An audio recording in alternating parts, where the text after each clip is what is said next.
بسم اللہ الرحمن الرحیم۔ السلام علیکم دوستو، اللہ تبارک و تعالیٰ قرآن پاک کی سورہ ال عمران میں ارشاد فرماتا ہے، اور بے شک اللہ تبارک و تعالیٰ کا پہلا گھر جو لوگوں کے لیے مقرر کیا گیا وہ مکہ میں ہے، جو ساری دنیا کے لیے برکت والا اور ہدایت والا ہے۔ میرے دوستو، کیا آپ جانتے ہیں کہ دنیا میں سب سے پہلے اللہ تبارک و تعالیٰ نے اپنے گھر خانہ کعبہ کو کس طرح اور کب بنایا؟ کیا یہ بات سچ ہے کہ اللہ تبارک و تعالیٰ نے خانہ کعبہ کو پیدا کیا؟ اور خانہ کعبہ کی تعمیر سب سے پہلے کس نے کی؟ یعنی خانہ کعبہ کو سب سے پہلے کس نے بنایا؟ اور خانہ کعبہ کا حج اور طواف کرنے والے سب سے پہلے کون لوگ تھے؟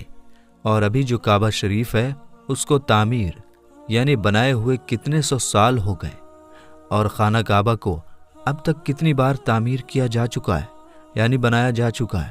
اور خانہ کعبہ کا رہسیمئے اتہاس کیا ہے؟ میرے دوستو، ان سارے سوالوں کے جواب ہم آپ کو قرآن و حدیث کی روشنی میں بتائیں گے، اس لیے آپ سے ریکویسٹ کرتے ہیں کہ ہماری اس ویڈیو کو پورا ضرور دیکھیے گا۔ دوستو، خانہ کعبہ ایک ایسی مقدس جگہ ہے جس کو دیکھنے کے لیے ہر مسلمان تڑپتا ہے، اور جس کا طواف کرنے کے لیے ہر مسلمان کا دل ترستا ہے۔ میرے دوستو، ابھی کا جو خانہ کعبہ ہے وہ 404 سال پرانا ہے۔ خانہ کعبہ کو اب تک 10 بار بنایا جا چکا ہے۔ میرے دوستو، خانہ کعبہ کی سب سے پہلی تعمیر حضرت آدم علیہ السلام کی پیدائش سے 2000 سال پہلے ہوئی، اور خانہ کعبہ کو سب سے پہلے اللہ تعالیٰ کے حکم سے فرشتوں نے بنایا، جس طرح کہ تفسیر کی کتاب قرطبی میں لکھا ہے کہ جب اللہ تبارک و تعالیٰ سے فرشتوں نے کہا کہ انسان تو پیدائش کے بعد زمین پر جھگڑا فساد کرے گا اور بہت خون خرابہ ہوگا، جس پر اللہ پاک نے فرمایا کہ جو کچھ میں جانتا ہوں وہ تم نہیں جانتے۔ فرشتے یہ سوچنے لگے کہ اللہ تبارک و تعالیٰ ہم سے ناراض ہو گیا ہے۔ اس وقت فرشتے اللہ تبارک و تعالیٰ کو راضی کرنے کے لیے اللہ تبارک و تعالیٰ کے عرش کے نیچے طواف کرنے لگے اور اللہ پاک کی تسبیح بیان کرنے لگے، تو اللہ تبارک و تعالیٰ نے ان پر رحمت نازل فرمائی اور اپنے عرش کے نیچے خوبصورت اور حسن و جمال والا گھر تعمیر کیا، جو زبرجد کے 4 کھمبوں پر بنا ہوا تھا، اور یہ گھر فرشتوں کے بیچ بیت المعمور کے نام سے جانا گیا، جس طرح کہ اللہ تبارک و تعالیٰ سورہ طور میں بیت المعمور کا ذکر فرماتا ہے۔ میرے دوستو، بیت المعمور فرشتوں کا کعبہ ہے، اور یہ 7ویں آسمان میں عرش کے سامنے کعبہ شریف کے بالکل اوپر ہے۔ فرشتوں کے بیچ بیت المعمور کی ایسی اہمیت ہے جیسے زمین پر کعبہ شریف کی اہمیت ہے۔ یہ آسمان والوں کا قبلہ ہے، اور ہر روز 70,000 فرشتے اس کا طواف کرتے اور نماز کے لیے حاضری دیتے ہیں۔ جو فرشتہ ایک بار بیت المعمور میں طواف کر لیتا ہے یا نماز پڑھ لیتا ہے، اس کے بعد دوبارہ اس کو کبھی موقع نہیں ملتا، بلکہ ہر روز نئے 70,000 فرشتے بیت المعمور میں حاضری دیتے ہیں اور اللہ تبارک و تعالیٰ کی عبادت کرتے ہیں۔ بخاری اور مسلم شریف کی حدیث ہے کہ حضور پاک صلی اللہ تعالیٰ علیہ وسلم کو بھی بیت المعمور دکھایا گیا۔ میرے دوستو، سب سے پہلے اللہ تبارک و تعالیٰ نے فرشتوں کے لیے کعبہ بنایا، جس کو بیت المعمور کہا جاتا ہے۔ اس کے بعد اللہ تبارک و تعالیٰ نے فرشتوں کو حکم دیا کہ زمین پر بھی اس بیت المعمور کے جیسا میرا گھر بناؤ، تاکہ جس طرح فرشتے بیت المعمور کا طواف کرتے ہیں، اسی طرح زمین پر میرے بندے اس گھر کا طواف کریں اور میری عبادت کریں۔ چنانچہ فرشتوں نے اللہ تبارک و تعالیٰ کے حکم کی تعمیل کرتے ہوئے سب سے پہلے زمین پر بیت اللہ شریف یعنی کعبہ شریف کی تعمیر کی اور اس کا طواف شروع کیا، اور فرشتوں نے ہی سب سے پہلے خانہ کعبہ کا حج کیا۔ میرے دوستو، خانہ کعبہ کی دوسری تعمیر اس وقت ہوئی جب اللہ تبارک و تعالیٰ نے حضرت آدم علیہ السلام کو پیدا کرنے کے بعد زمین پر اتارا۔ اس طرح جب حضرت آدم علیہ السلام جنت سے زمین پر تشریف لائے تو حضرت آدم علیہ السلام نے اللہ تبارک و تعالیٰ کی بارگاہ میں عرض کی، یا رب العالمین، میں یہاں نہ تو ملائکہ کی تسبیح و تکبیر سن سکتا ہوں اور نہ ہی کوئی عبادت گاہ دیکھتا ہوں، جیسا کہ آسمان میں بیت المعمور کو دیکھا کرتا تھا، جس کے چاروں طرف فرشتے طواف کیا کرتے تھے۔ حضرت آدم علیہ السلام کی یہ فریاد سن کر اللہ تبارک و تعالیٰ نے حضرت آدم علیہ السلام سے فرمایا کہ جاؤ، جہاں پر ہم نشان بتائیں وہاں کعبہ بنا کر اس کے چاروں طرف طواف بھی کر لو اور اس کی طرف منہ کر کے نماز بھی ادا کرو۔ حضرت جبرائیل علیہ السلام کو اللہ تبارک و تعالیٰ نے حضرت آدم علیہ السلام کو گائیڈ کرنے کے لیے ان کے ساتھ بھیجا۔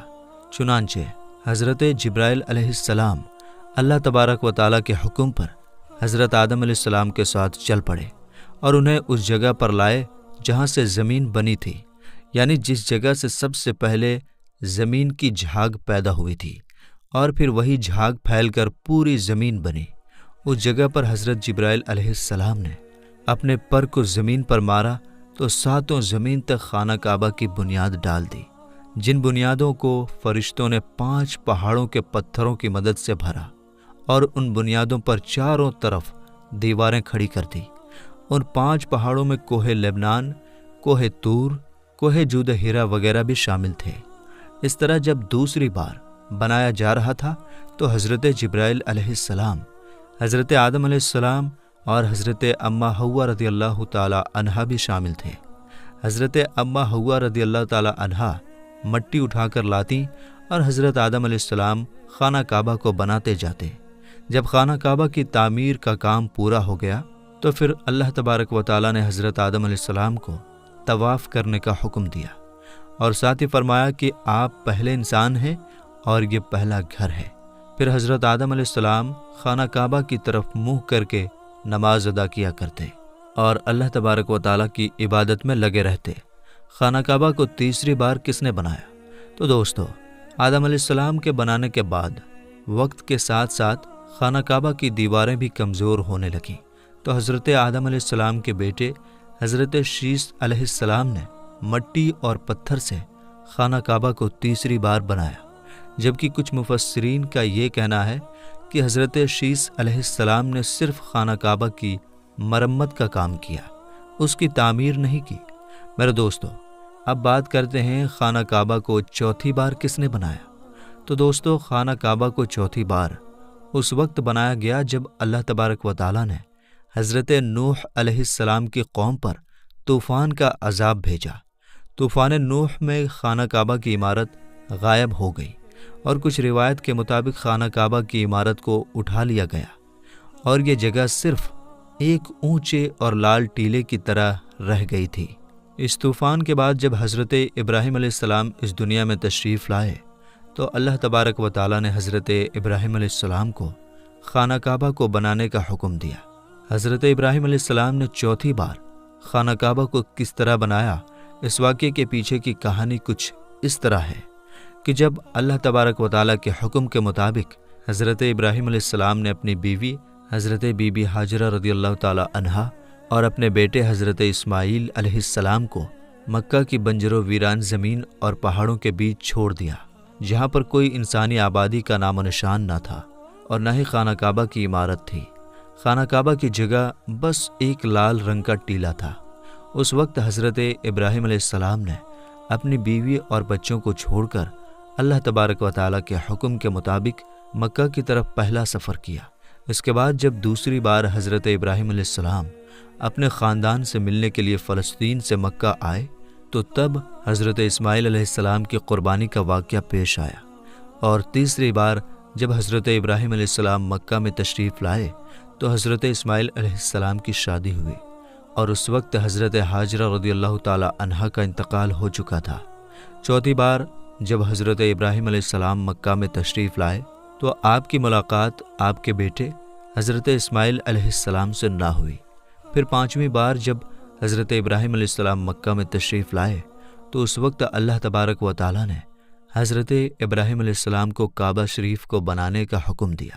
حضرت ابراہیم علیہ السلام نے حضرت اسماعیل علیہ السلام سے فرمایا کہ میرے بیٹے، اللہ تبارک و تعالیٰ نے مجھے حکم دیا ہے کہ میں اس گھر کی تعمیر کروں، یعنی اس گھر کو بناؤں۔ تو حضرت اسماعیل علیہ السلام نے عرض کیا کہ ضرور کیجیے، میں خدمت کے لیے حاضر ہوں۔ چنانچہ ایک روایت کے مطابق خانہ کعبہ کی بنیادوں کا نشان حضرت جبرائیل علیہ السلام نے بتایا، اس پر حضرت ابراہیم علیہ السلام اور حضرت اسماعیل علیہ السلام نے بنانا شروع کیا۔ جب کھدائی شروع ہوئی تو پرانی بنیادیں دکھنے لگیں جن پر حضرت آدم علیہ السلام نے کعبہ شریف کو بنایا تھا۔ حضرت آدم علیہ السلام کی بنیادوں کے دکھ جانے کے بعد خانہ کعبہ کی تعمیر شروع ہوئی۔ حضرت ابراہیم علیہ السلام اپنے اس بڑھاپے میں ایک کاریگر اور حضرت اسماعیل علیہ السلام ایک مزدور کی حیثیت سے خانہ کعبہ کو بنانے لگے۔ کوہ لبنان، کوہ ہرا، کوہ ابو القیس، کوہ صفا اور کوہ مروہ، ان پانچوں پہاڑوں سے حضرت جبرائیل علیہ السلام پتھر اٹھا کر لاتے اور حضرت ابراہیم علیہ السلام کعبے میں لگاتے۔ پھر حضرت جبرائیل علیہ السلام کی نشاندہی سے جبل ابی قبیس کے کنویں سے 2 پتھر ملے۔ حضرت ابراہیم علیہ السلام ان پتھروں کو اٹھا کر لائے۔ ان میں سے ایک پتھر حجر اسود تھا اور دوسرا پتھر مقام ابراہیم کے نام سے مشہور ہوا۔